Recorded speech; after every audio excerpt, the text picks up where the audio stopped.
தனுசு ராசிக்காரர்களுக்கு அப்படியான சுப விரயம் இந்த குரு பயிற்சி காலகட்டத்துல எப்படி எல்லாம் நடக்கும் சார்? தனுசுக்கு வந்துங்க 2ஆம் இடத்தை குரு பார்ப்பார். உச்ச குருவினுடைய பார்வை மகர வீட்டுல பதியும். அப்ப ராசிக்கு 2, 5, 7, 9, 11 இந்த இடங்களில் குரு அமரும் காலங்கள்ல நல்ல சுப செலவுகளுக்கு காசு அமைஞ்சிருக்கும் உங்களுக்கு. அல்லது நீங்க அதை கைகுளுறன்னு சொல்லுவா, யார்ட்டையும் கேட்க வேண்டிய அவசியம் இல்லையா, எங்கள்கிட்ட இருக்கிறத வச்சு சரி பண்ணிக்கிறோம் அப்படின்ற மாதிரி இருக்கும்.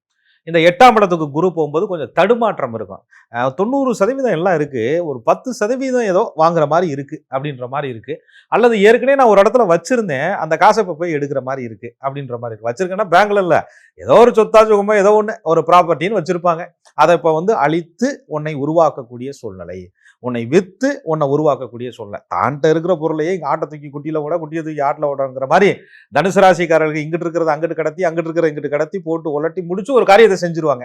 ஆக 8ஆம் இடத்தில் இருக்கக்கூடிய குரு சில தடுமாற்றங்களை கொடுப்பார்.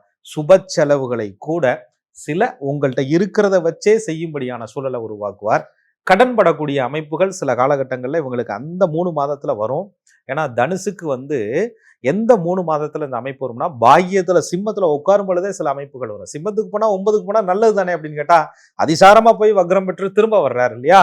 அதனால இவர்களுக்கு அந்த காலகட்டங்கள்ல நிதிகாரகன் தனகாரகன் என்று சொல்லக்கூடிய குரு பகவானால தனுசு ராசிக்காரர்களுக்கு சில கடன் வரும். அந்த கடன் உங்கள் கைக்குள் அடைபட்ட, கைக்குள் கட்டுக்கோப்பாக இருக்கக்கூடிய கடனாக இருக்கும். மொத்தத்துல கடன் படுவீங்க, ஆனா நல்ல விஷயத்துக்காக படுவீங்க.